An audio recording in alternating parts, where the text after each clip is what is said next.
श्री स्वामी समर्थ. नमस्कार मंडळी, स्वागत आहे तुमचं माझ्या या यूट्यूब चॅनलमध्ये. स्वामींच्या कृपेने आपल्या दिवसानंदात जाऊ हीच मी स्वामींच्या चरणी प्रार्थना करते आणि आज या नवीन व्हिडिओला सुरुवात करूया. तर पहा, प्रत्येक महिन्यामध्ये अमावस्या येते, पण प्रत्येक महिन्यामध्ये अमावस्या आलेली असते. त्या अमावस्येचं वेगवेगळं महत्त्व असते. प्रत्येक कृष्ण पक्षाचा शेवटचा दिवस असलेली अमावस्या ही पितरांना समर्पित केली जाते. या दिवशी माता लक्ष्मीची पूजा केली जाते. तर धर्मग्रंथामध्ये कार्तिक अमावस्या धन, समृद्धी व पितरांच्या तृप्तीसाठी अत्यंत विशेष मानली जाते. कार्तिक महिन्याच्या कृष्ण पक्षाच्या 15व्या तिथीला अमावस्या तिथी येत असते.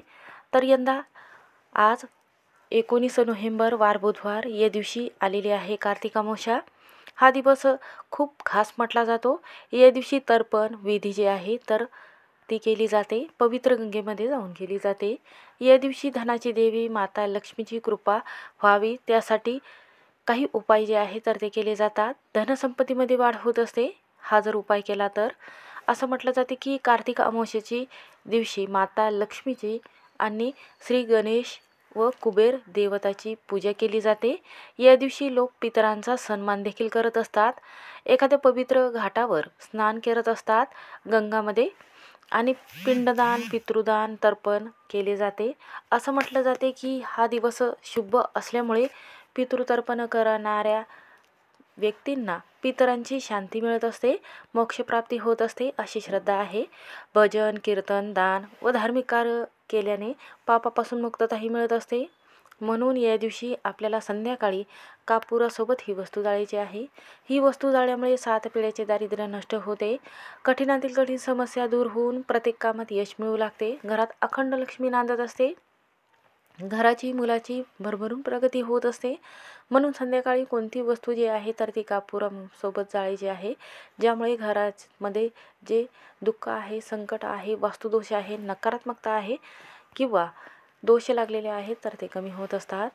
तर जाणून घेऊया या व्हिडिओमध्ये की कोणती वस्तू आपल्याला संध्याकाळून जाळायची आहे कापुरासोबत. याबद्दलची सविस्तर माहिती या व्हिडिओमध्ये आहे, त्यामुळे व्हिडिओ हा शेवटपर्यंत नक्की पहा. चॅनलवर नवीन असाल तर नक्की सबस्क्राईब करा. कमेंटमध्ये जय महालक्ष्मी किंवा श्री स्वामी समर्थ हा मंत्र लिहायला विसरू नका. तर पहा, कार्तिक अमावस्येच्या दिवशी आपल्याला संध्याकाळी कोणती वस्तू जाळायची आहे तर का जाळायची आहे.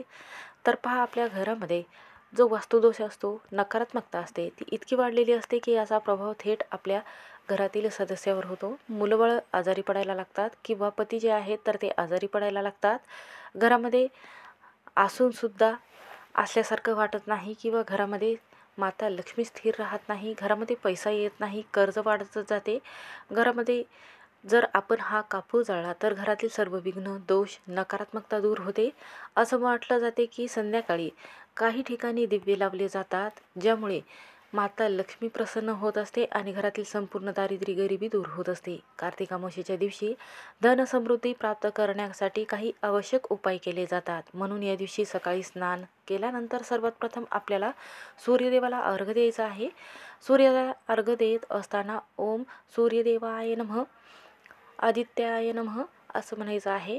आणि त्यानंतर या दिवशी तुळशी देवीला आपल्याला उसाचा रस किंवा कच्चं गाईचं दूध, त्यामध्ये चिमूटभर हळद टाकायची आहे, केशर टाकायचं आहे आणि तुळशी माताला अर्पण करायचं आहे. त्यानंतर काय करायचं आहे, एखाद्या पवित्र गंगेमध्ये जाऊन स्नान करायचं आहे. नदीचं शक्य झाले नसेल तर आंघोळीच्या पाण्यामध्ये गंगाजळ मिसळून आंघोळ करायची आहे.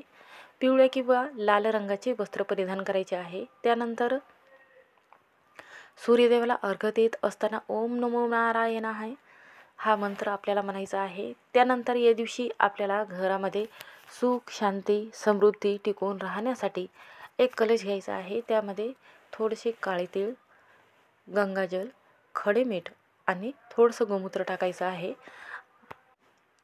त्यानंतर घरामध्ये हे पाणी तुळशीच्या पाण्याने आपल्याला शिंपडायचं आहे.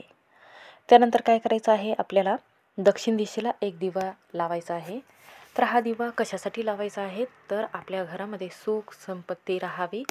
प्रखर पितृदोष लागलेला आहे तर तो कमी होण्यासाठी. तर प्रखर पितृदोष का लागतो, कसा लागतो तर पहा, आपल्या मुलाचा अभ्यासामध्ये मन लागत नाही, कोणत्याही कामामध्ये त्यांचं काम पूर्ण होत नाही, प्रत्येक कामामध्ये त्यांना यश मिळावं, अभ्यासात असेल किंवा नोकरीमध्ये असेल त्यांना भरभरून यश मिळण्यासाठी हा दिवा खूप प्रभावी म्हटला जातो. ज्यामुळे त्यांना प्रखर पितृदोष लागलेला आहे किंवा कोणत्याही कामामध्ये यश मिळत नसेल, त्यासाठी हा दिवा लावायचा आहे. तर या दिवशी काय करायचं आहे, घट्ट कणिक आपल्याला मळून घ्यायची आहे आणि असा घट्ट कणकेचा एक गोळा आपल्याला तयार करून घ्यायचा आहे आणि त्यामध्ये एक दिवा आपल्याला कणकेचा तयार करून घ्यायचा आहे. तर इथे दिवा तयार करत असताना चौमुखी दिवा जो आहे तर तो तयार करायचा आहे. असं म्हटलं जाते की आपण जेव्हा चौमुखी दिवा तयार करत असतो तेव्हा शनिग्रहाचं कष्ट कमी करत असतो हा दिवा. त्यामध्ये म्हणूनच आपल्याला थोडंसं तिळाचं तेल जे आहे तर ते टाकायचं आहे, किंवा तिळाचं तेल नसेल तर तुम्ही मोहरीचं तेल टाकलं तरीही चालेल. थोडेसे तीळ यामध्ये टाकायचे आहे आणि हा दिवा जो आहे तर हा दिवा आपल्याला दक्षिण दिशेला पितरांसाठी लावायचा आहे. त्यासोबतच आपल्याला दही भाताचा नैवेद्य याबरोबर ठेवायचा आहे.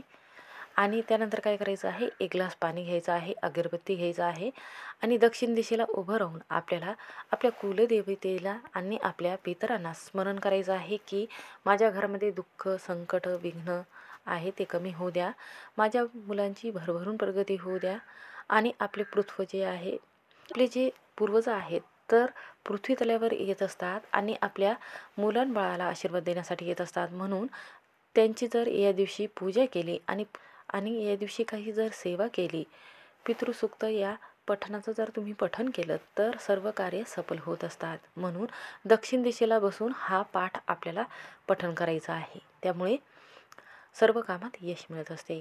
त्यानंतर आपल्या घरामध्ये सर्व देवतांची आपल्याला पूजा करून घ्यायची आहे. भगवान श्री हरिविष्णूचा अभिषेक करायचा आहे. मूर्ती किंवा आपल्याला माता लक्ष्मीची मूर्ती असेल तर त्यांच्यावर सुद्धा अभिषेक करून घ्यायचा आहे. तुळशीपत्र अर्पण करायचे आहे.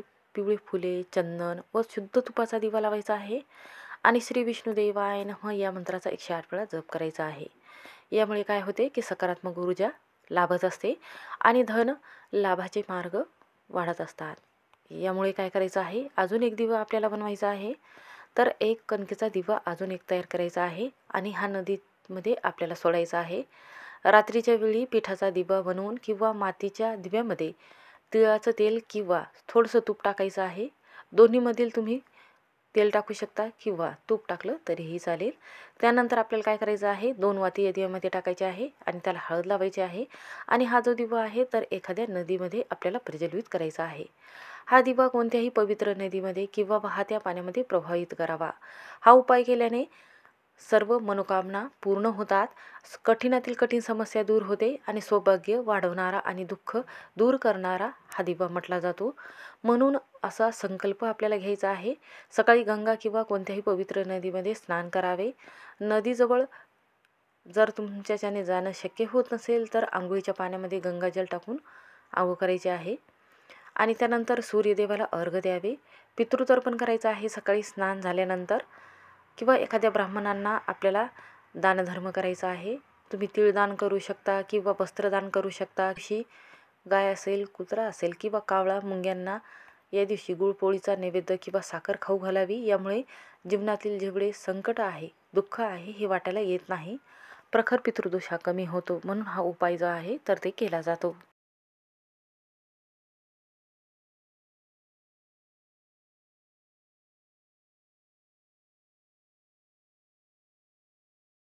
तर पहा, गुरुवारी अमावस्या आहे 12:30 वाजेपर्यंत. म्हणून हा उपाय आपण उद्याही करू शकता किंवा आज केला तरीही चालेल. तर उंबरवट्यावर कापुरासोबत ह्या वस्तू का जाळायच्या आहे, तर पतीवर पूर्वजांचा आशीर्वाद लाभण्यासाठी आणि शत्रुबांधा, नकारात्मकता, इडापिडा दूर होईल. 7 पिढ्याचे दडलेले दुःख आहे, त्रास आहे ते कमी होईल. घरावर व मुलावर जे संकट आलेलं आहे ते टळेल. घरामधील जो वाईट दृष्ट लागलेली आहे मुलाला किंवा पतीला लागलेली आहे ते कमी होईल.